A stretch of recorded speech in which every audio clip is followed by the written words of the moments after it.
In a unanimous decision today, July 25, 2025, the Supreme Court en banc declared the articles of impeachment against Vice President Sara Duterte unconstitutional, noting that it is barred by the one-year rule under Article 11, Section 3, Paragraph 5 of the Constitution, and that it violates the right to due process enshrined in the Bill of Rights. Therefore, the Senate could not acquire jurisdiction over the impeachment proceedings. However, the court said it is not absolving Vice President Duterte from any of the charges against her. But any subsequent impeachment complaint may only be filed starting February 6, 2026. The case stemmed from 4 impeachment complaints against Vice President Duterte. The first 3 were filed before the House by private individuals and different groups on December 2, 4, and 19 in 2024. A 4th complaint was lodged by a resolution approved by more than 1/3 of the House members of the 19th Congress on February 5, 2025, which was transmitted as the Articles of Impeachment to the Senate on the same day. This was followed by 2 petitions filed before the Supreme Court challenging its constitutionality. The Supreme Court decision written by Senior Associate Justice Marvic M.B.F. Leonen ruled that all legal issues involving impeachment proceedings are subject to judicial review, considering the nature of the offices and the institutions that are subject to impeachment, its effect on the independence of constitutional departments and organs, and its nature as a constitutional process. The impeachment process is primarily a legal and constitutional procedure, but with political characteristics. It may be sui generis, but it is not a purely political proceeding. This means that the Bill of Rights, especially the Due Process Clause and the right to speedy disposition of cases, applies to the entire impeachment process, it said. Although the court does not determine whether an impeachable officer may be removed or disqualified from political office, it emphasized that it has the duty to construe the process mandated in the Constitution. In declaring that the articles of impeachment were barred by the one-year rule, the decision differentiated the first 3 complaints from the 4th complaint.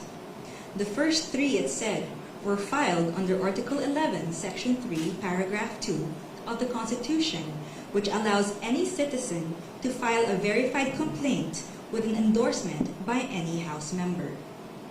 The 4th one was through Article 11, Section 3, Paragraph 4 of the Constitution, through a verified complaint or resolution filed by at least 1/3 of the House members. The court took note that the House and the 19th Congress did not act on the first 3 endorsed complaints, which were considered terminated or dismissed upon adjournment of the House. The 3 impeachment complaints were archived and therefore deemed terminated or dismissed on February 5, 2025. Therefore, no new impeachment complaint, if any, may be commenced earlier than February 6, 2026, the Supreme Court held. Under Article 11, Section 3, Paragraph 5 of the Constitution, no impeachment proceedings shall be initiated against the same official more than once within a period of 1 year.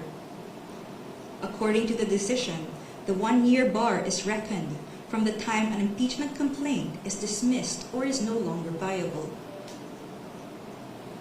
A key issue in the petitions is whether the House complied with the 10-session-day requirement under the Constitution for including a verified impeachment complaint in the order of business of the House.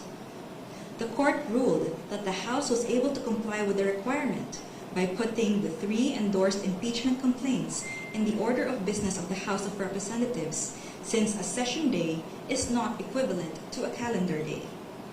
It is a period that starts from a call to order until the session is adjourned, regardless of the passage of time.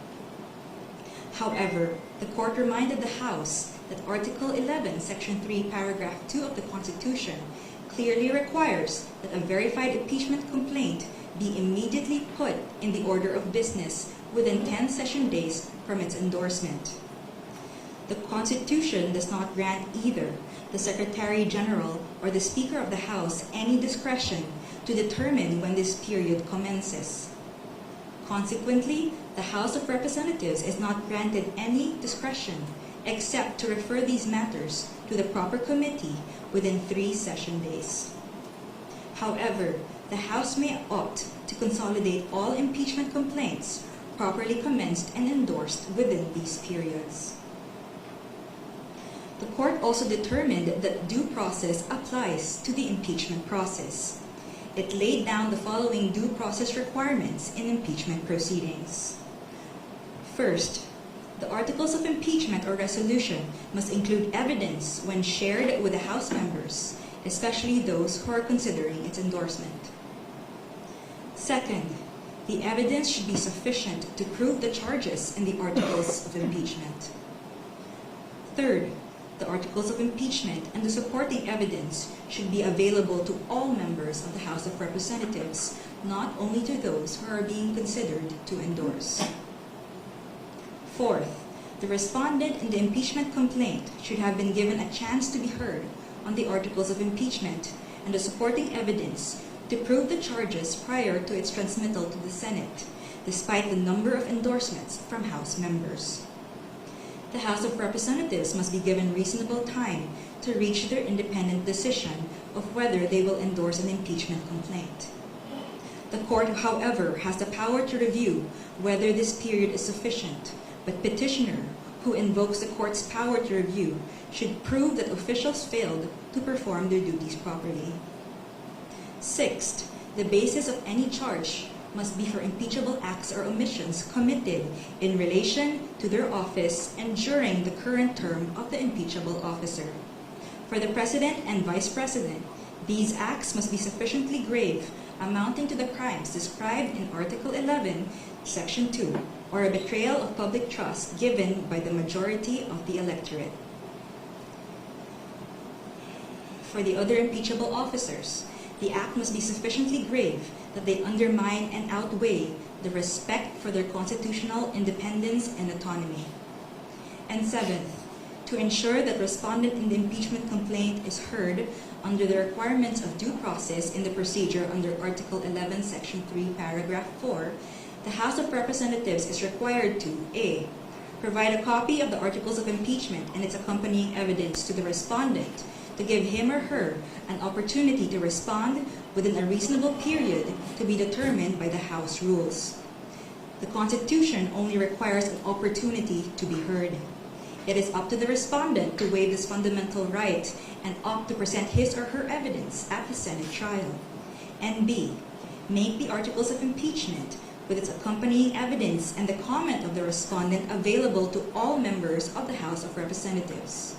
It is the House, not 1/3 of the House, that has the sole prerogative to initiate impeachment complaints.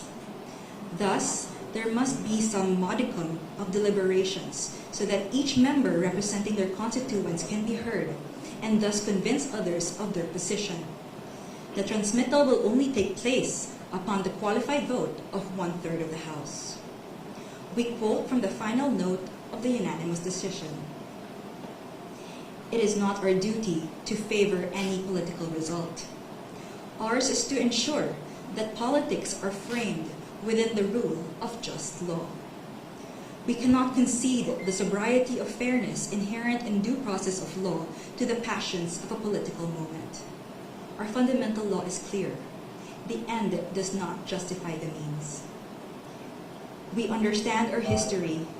We have learned that in the past, momentary desires to do what is convenient and concede means to ends have inadvertently created precedents that weaken the succor of law for those who dissent, or those at our society's margins, or those who may have fallen out of grace from the powers that be. We have learned that the clash of political interests in the past, often disguised by noble intentions, has obscured the need to address the real problems of corruption, inequality, poverty, and disempowerment faced by our people. We will not allow that to happen again. We will not hesitate to declare what is legal, just and right for our people. There is a right way to do the right thing at the right time. This is what the rule of just law means. This is what fairness or due process of law means, even for impeachment." End of quote. The Supreme Court's ruling is immediately executory.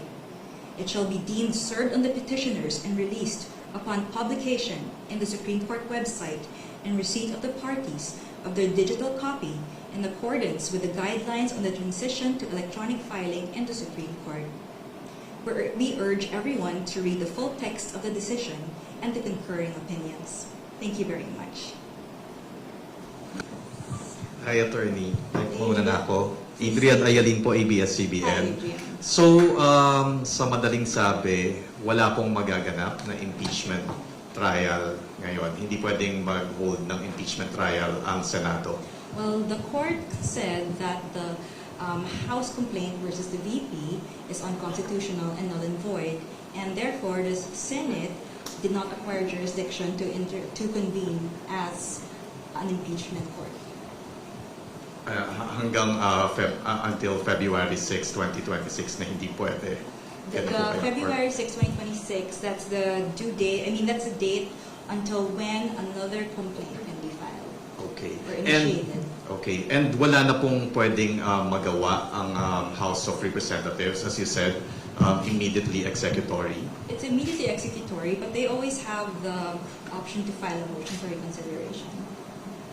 Thank you, Attorney. Attorney, Ben Punta po sa Philippine News Agency. To clarify lang, it was a unanimous decision.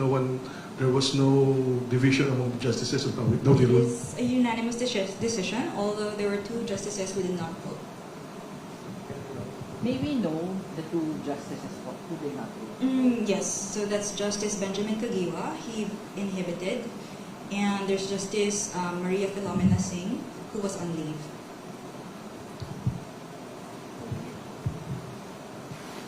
Hi ma'am, Salima Refran of GMA.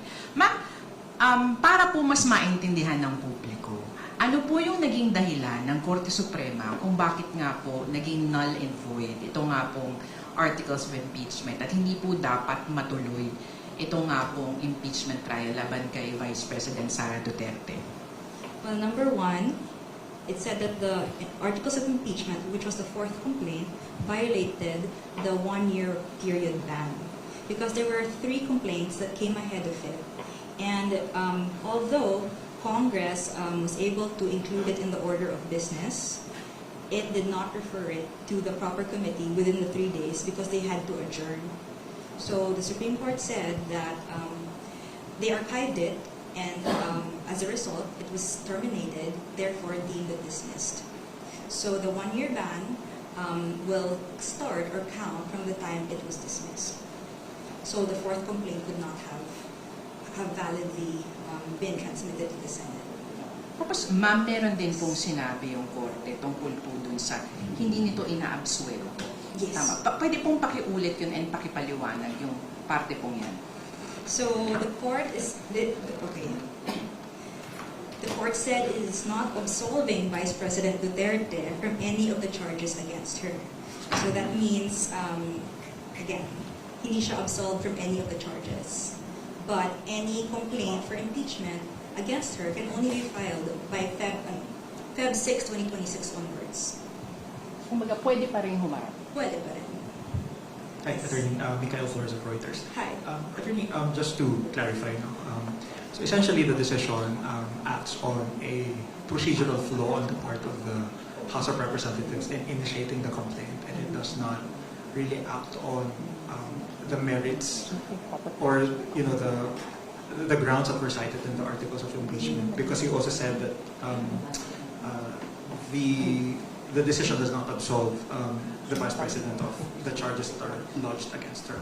Yes, so the decision does not delve into the merits of the impeachment complaints against the VP, but rather it just said that the impeachment complaint that was transmitted to the Senate was void for being contrary to the 1-year ban, and that it violated the due process rights of the VP. And in terms of way forward, when, for example, the House of Representatives invoke their independence as a co-equal and independent branch of government, how is the court planning to weigh on a possible, constitutional crisis should they defy this order of the court and invoke their independence as a co-equal branch of government? Well, right now we cannot answer a hypothetical question such as that, but I am confident that the House and the Senate will respect the decision of the Supreme Court. Thank you.